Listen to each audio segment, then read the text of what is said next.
Hello, नमस्ते and good morning. स्वागत है आप सबका मेरे चैनल पे। मेरा नाम है हर्ष और मेरा चेहरा आपने यूट्यूब पे इससे पहले कभी देखा नहीं होगा क्योंकि ये मेरा फर्स्ट ब्लॉग है। मैं अपने बारे में कुछ बता दूँ। मेरा नाम हर्ष है, मैं कॉर्पोरेट एम्प्लॉई हूँ और ट्रैवल का बहुत शौक़ है मुझे।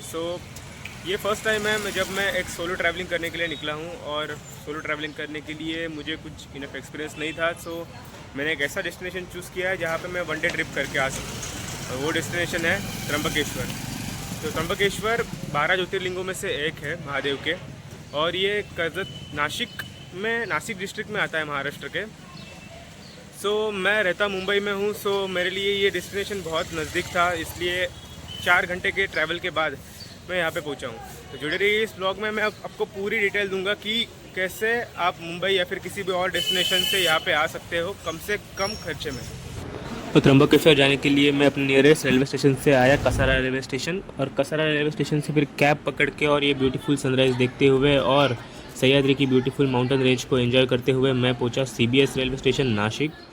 CBS बस स्टैंड से फिर मैंने एक बस पकड़ी जो मुझे डायरेक्टली त्र्यंबकेश्वर मंदिर के गेट पे आके छोड़ दिया उसने। अभी के टाइम हमने मंदिर में प्रवेश कर लिया है। पूजा की पूरी जो सामग्री होती है वो हमने मंदिर के बाहर ही मिलती है, वहीं से ले ली है।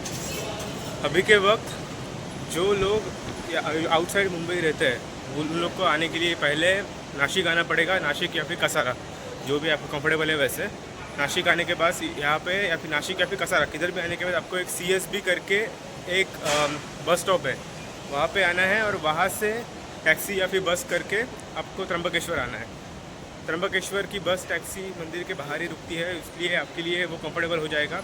अगर आपको डायरेक्टली अगर नासिक या फिर कसारा से डायरेक्ट त्र्यंबकेश्वर की बस मिल रही है तो आप लकी हो। मुझे मिली नहीं थी तो मुझे ट्रेन से कसारा उतरना पड़ा, फिर वहाँ से CSB टैक्सी से आना पड़ा और वहाँ से आगे मैंने बस पकड़ के मैं यहाँ पे आया हूँ। अभी के टाइम पे आप देख सकते हो तो आज के दिन कुछ गर्दी है नहीं, आज सोमवार का दिन है। वैसे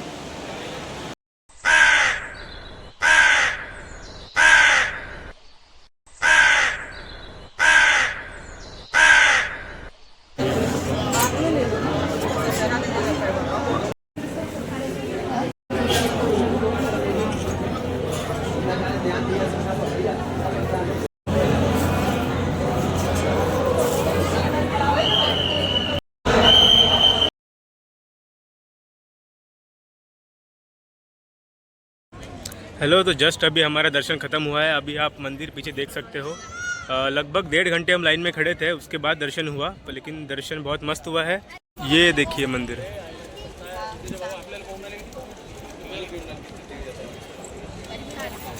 यहाँ के त्र्यंबकेश्वर का मंदिर है और मंदिर के पीछे जो पहाड़ी है उसी पहाड़ी के बीच में कहीं ब्रह्मगिरी पर्वत है। ब्रह्मगिरी पर्वत की विशेषता ये है कि गौतम ऋषि ने वहाँ पे तपश्चर्या की थी। त्रेता युग में श्री राम वहाँ पे आके गए थे। वहीं पे शिव जी ने अपनी जटाएं पटकी थी जिसमें से गंगा के रूप में गोदावरी नदी का उगम हुआ था, जिन्हें फिर गौतम ऋषि की पुत्री के रूप में स्वीकारा गया। यहाँ पे ज्योतिर्लिंग की एक और विशेषता ये है कि बाकी ज्योतिर्लिंग ज़मीन के ऊपर होते हैं, ये वाला ज्योतिर्लिंग जो है ज़मीन के नीचे है और उसके अंदर 3 छोटे छोटे ज्योतिर्लिंग है जो ब्रह्मा, विष्णु और महेश को रिप्रेजेंट करते हैं। इसकी बहुत सारी पौराणिक कथा है इसके उगम के बारे में, लेकिन जो सबसे ज़्यादा प्रचलित है वो ऐसी है कि कुछ कारणवश गौतम ऋषि ने उनकी पत्नी अहिल्या देवी को श्राप दिया था। उस श्राप से मुक्ति के लिए उन्होंने एक शिवलिंग की स्थापना की जिसमें ब्रह्मा, विष्णु और महेश तीनों का स्थान था।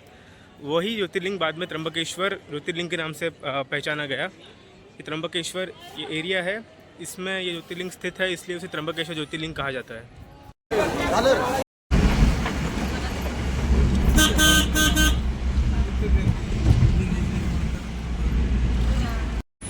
अभी हमारे त्र्यंबकेश्वर का दर्शन हो गया है और अभी मैं त्र्यंबकेश्वर से टैक्सी पकड़ के नासिक रोड आया हूँ। नासिक रोड में एक मुक्तिधाम करके एक मंदिर है जो मॉन्यूमेंट के इसमें बहुत बड़ा है और बहुत खूबसूरत मंदिर है, ऐसा मैंने सुना है। तो अभी हम उसी को देखने जा रहे हैं। नासिक रोड रेलवे स्टेशन से 10 मिनट के दूरी पर ही है वो, तो मैं अभी वही पूछते हुए जा रहा हूँ कि वो कहाँ पे है।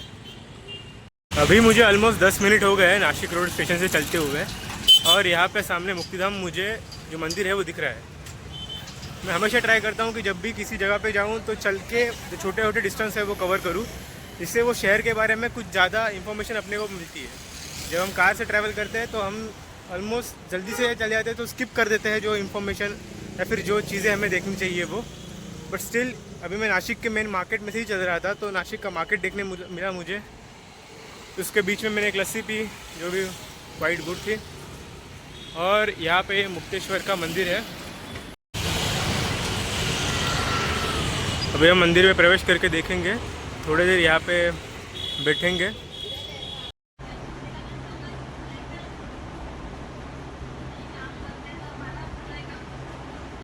अभी मेरे दर्शन पूरे हुए, मंदिर के बाहर दर्शन करके ही बैठा हूँ। मंदिर के अंदर कैमरा ले जाना या फिर कोई भी फ़ोटोग्राफी या फिर वीडियो शूटिंग करना अलाउड नहीं है, इसकी वजह से हम शूटिंग नहीं कर पा रहे हैं। बट स्टिल अगर आप कभी नासिक में आओ तो हाईली रिकमेंडेड है ये प्लेस। इसके अंदर सारे भगवान, सारे नवग्रह, जितने भी आपने भगवान के नाम सुने हैं, 4 धाम, 12 ज्योतिर्लिंग, सबके दर्शन आपको एक साथ हो जाएंगे। सो हाईली रिकमेंडेड, आप मंदिर में आके दर्शन ज़रूर करना। तो अभी हमारे 2 मंदिरों के दर्शन हो गए हैं और अभी हम देखेंगे तीसरा मंदिर कोई मिलता है तो, वरना वापस घर जाने का एज ए ये एक 1 डे ट्रिप थी। देखते हैं अभी पूरे। तो मोक्षधाम से हमारा पंचवटी जाने का प्लान था, बट वो प्लान कुछ वर्कआउट हुआ नहीं, क्योंकि 1 डे ट्रिप में ये सब कवर करना बहुत मुश्किल हो जाता है। तो हम वहाँ से द्वारका करके एक एरिया है नासिक में, वहाँ पे आए। द्वारका से कैब करके हम कसारा स्टेशन आए और कसारा से अभी हम ट्रेन में बैठे हैं और वापस हम अपने घर पे जा रहे हैं। थैंक यू सो मच इस ब्लॉग में यहाँ तक जुड़ने के लिए। आई होप आपको पसंद आया हो। ये मेरा फर्स्ट अटेम्प्ट था as a blogger. Thank you for watching till end. वापस जल्दी मिलेंगे, बाय। सो वेट अभी के टाइम पे हम इस ट्रिप के सबसे इम्पोर्टेंट पार्ट के बारे में बात करेंगे, जो कि है बजट। तो जैसे कि मैंने वीडियो में बोला है कि मैं ये ट्रिप कम से कम रुपए में कैसे प्लान हो सकती है वो बताना चाहता हूँ। तो ये रही मेरी पूरी आइटिनरी और मेरा बजट जिससे मैंने खुद ट्रैवल किया। ये बजट आपके हिसाब से पर्सन टू पर्सन वेरी कर सकता है। So start my journey with local train, जिसका आज आके मुझे खर्चा पड़ा 30 रुपीज़। उसके बाद कसारा से मैंने नासिक के CBS रोड के लिए कैब बुक की थी, विच cost me 100 rupees. CBS road से त्र्यंबकेश्वर जाने के लिए मैंने नासिक के लोकल बस ट्रांसपोर्ट का इस्तेमाल किया, विच कॉस्ट मी 51 रुपीज़। त्र्यंबकेश्वर मंदिर और मुक्तिधाम मंदिर के बाहर ही उसकी पूजा की सामग्री मिलती है। तो त्र्यंबकेश्वर मंदिर की पूजा की सामग्री मुझे 150 रुपये में मिली और मुक्तिधाम मंदिर की पूजा की सामग्री मुझे 60 रुपीज़ में मिली। उसके बाद त्र्यंबकेश्वर मंदिर से बाहर आने के बाद आई हैड माई फर्स्ट मील, जिसकी प्राइस थी 70 rupee. After completing my first meal I went for Nashik from cab, which cost me 100 rupees. Nashik शहर में आने के बाद मैंने कुछ स्नैक्स खाए, विच कॉस्ट मी 40 रुपीज़। और मंदिर के दर्शन करने के बाद और स्नैक्स कंप्लीट करने के बाद मैंने नासिक रोड से द्वारका के लिए एक ऑटो रिक्शा ली, which cost me 30 rupees. Dwarka से कसारा रेलवे स्टेशन जाने के लिए आपको इजीली कैब या बसेस मिल सकती है। मैंने एक कैब ली थी, विच कॉस्ट मी 150 रुपीज़। ये सब खर्चे को छोड़ के मैंने सिर्फ एक्स्ट्रा पानी की बोतल ली थी, विच कॉस्ट मी 20 रुपीज़। ये मेरा सजेशन रहेगा कि जब भी आप कभी ट्रैवल करने बाहर जाओ तो आप अपनी खुद की एक वाटर बोतल हमेशा कैरी करना। सो इस ट्रिप का मेरा पूरा खर्चा हुआ 800 रुपीज़। ये आपके हिसाब से कम ज़्यादा हो सकता है, डिपेंड अपॉन आपने कौन सा वे ऑफ ट्रांसपोर्ट यूज़ किया और कौन से प्लेसेस को विजिट किया। थैंक यू सो मच इस व्लॉग में एंड तक बने रहने के लिए। ये मेरा फर्स्ट अटेम्प्ट था व्लॉगिंग का, सो होपफुली ये आपको पसंद आया हो। सो मिलते हैं नेक्स्ट व्लॉग में। Thank you.